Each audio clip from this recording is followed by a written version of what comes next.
Lights, camera, rolling, action.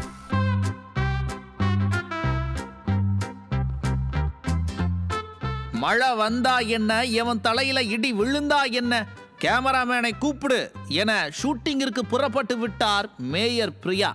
Priya மட்டுமா, துணை முதல்வர் உதயநிதியும் தான்.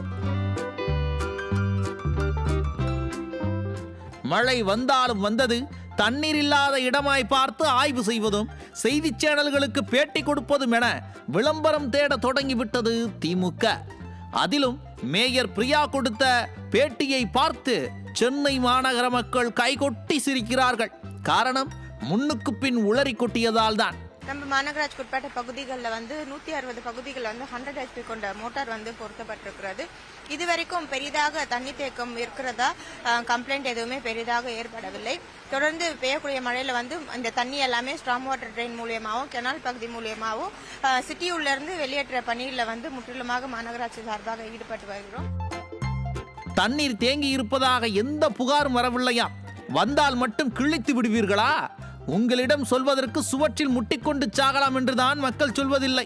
ஆனால் சென்னையில் பல பகுதிகளில் தண்ணீர் தேங்கி கிடப்பது உண்மை. அப்புறம் என்ன சொன்னீங்க? மோட்டார் வச்சு தண்ணீர் வெளியேற்றுகிறீர்களா? பிறகு எதுக்கு மேடம் 4000 கோடி செலவு செஞ்சீங்க? கோயம்புத்தூருக்கு போய் நல்லதா 40 மோட்டார் வாங்கி இருக்கலாமே. மோட்டார் வைத்து தண்ணீர் இறைக்கவா 4000 கோடி செலவு செய்தீர்கள்? இத்தனைக்கும் கனமழை கூட இல்லை, அதையும் அவரே சொல்லி இருக்கிறார். நேற்றிரவு முழுதலே மிதமான மழை நம்ம சென்னை மாநகராட்சி முழுவதுமாக இன்றைக்கு கிட்டத்தட்ட ஆவரேஜா காலையில இருந்து பாத்தீங்கன்னா 5 சென்டிமீட்டர் வரைக்கும் மழை பதிவாயிருக்கு. கேட்டீர்களா? 5 சென்டிமீட்டர் மழை மட்டும்தான் பதிவாகி இருக்கிறதாம். இதே மேடம் தானே 20 சென்டிமீட்டர் வரை மழைநீர் வடிகால் திட்டம் உள்வாங்கிவிடும் என பேசினார். பிறகு எதற்கு 5 சென்டிமீட்டர் மழைக்கு பம்பு செட்? இதை விட மழைநீர் எங்கும் தேங்கவில்லை என சொன்னவர் இரவு உணவுக்கு ஏற்பாடு செய்ய போகிறோம் என்கிறார். அது மட்டுமல்லாத மதிய உணவு மாநகராட்சி சார்பாக கிட்டத்தட்ட 83,000 பேருக்கு மதிய உணவு வழங்கப்பட்டிருக்கிறது.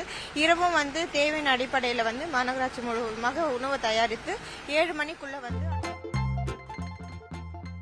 83,000 பேருக்கு மதிய உணவா? என்ன மேடம் சொல்றீங்க? தண்ணி தான் தேங்கவே இல்லையே, பிறகு எதுக்கு மதிய உணவு? அன்னை உதயநிதி பிறந்தநாள் கொண்டாட்டமா? இல்லை அடித்த கொள்ளையில் கொஞ்சம் அன்னதானம் செய்யலாம் என செய்கிறீர்களா? மழைநீர் வடிகாலில் 4000 கோடி ஊழல் தான் மக்களுக்கு தெரிந்தது. ஆனால் மழை பெய்யும் போதெல்லாம் பம்பு செட்டு, டிராக்டரு, உணவு கொடுத்தோம், தண்ணீர் கொடுத்தோம், இளைப்பாறை இளநீர் கொடுத்தோம் என விதவிதமாக கணக்கு காட்டுகிறது சென்னை மாநகராட்சி. அதில் ஒரு கணக்கு தான் இந்த மதிய உணவு கணக்கு. அடாத நான் சொல்லல சார், எங்க கொடுத்தீங்க, யாருக்கு கொடுத்தீங்கன்னு மக்கள் கேட்கிறாங்க. இந்த மாநகராட்சிக்கு உட்பட்ட சமுதாய நலக்கூடமும் மாநகராட்சிக்கு உட்பட்ட பள்ளிகளும் லோலைன் ஏரியாக்கள் கண்டறிந்து பொதுமக்கள் இடமாற்றம் தேவையின் அடிப்படையில் இடமாற்றம் செய்ய நம்ம மாநகராட்சி சார்பாக ஏற்பாடு செய்திருக்கோம். இதுவரைக்கும் எந்த ஒரு பகுதியிலும் பொதுமக்கள் அப்படி இடமாற்றக்கூடிய சூழல் இன்னும் ஏற்படலை. ஏன்னா அந்த அளவுக்கு தண்ணி தேக்கம் பெரிதாக ஏற்படவில்லை. கேட்டீங்களா? பொதுமக்களை சமுதாய கூடங்களில் தங்க வைக்கும் சூழல் இல்லை என மேயர் சொல்கிறார். அப்படியெனில் 83,000 பேருக்கு சாப்பாடு வீடு வீடாக கொண்டு சென்று கொடுத்தார்களா என்பதுதான் மக்களின் கேள்வி. போங்கு கணக்கு எழுத தொடங்கிவிட்டார்கள் என்பதே குற்றச்சாட்டு. சரி, இதெல்லாம் இருக்கட்டும். வரிக்கு வரி தண்ணீர் தேங்கவில்லை என சொல்லும் மேயர் மக்கள் என்ன சொல்கிறார்கள் என்பதை பார்க்க வேண்டும். 4,600 கோடியும் இங்கே செலவு ஆயிருக்கான்றது ஒரு கொஸ்டின் இருக்குல்ல. 4,600 கோடிக்கான ப்ராஜெக்டும் அந்த ப்ராஜெக்ட்டுக்கு தான் செலவு பண்ணியிருக்காங்களா அப்படின்றது ஒரு பெரிய கொஸ்டின். அது செலவு பண்ணியிருந்தாங்கன்னா மைட் பி நல்லா இருந்திருக்கும், தெரியல. பட் வெளிநாட்டில் என்ன பண்ணுறாங்களோ அதை போகிறாங்க, அப்சர்வ் பண்ணுறாங்க, அதை இங்கே இம்ப்ளிமெண்ட் பண்ணலாம். இம்ப்ளிமெண்ட் பண்ணும்போது அந்த காசை உருப்படியாக அந்த என்ன ப்ராஜெக்டோ அதுக்கு செலவு பண்ணால் நல்லாயிருக்கும்.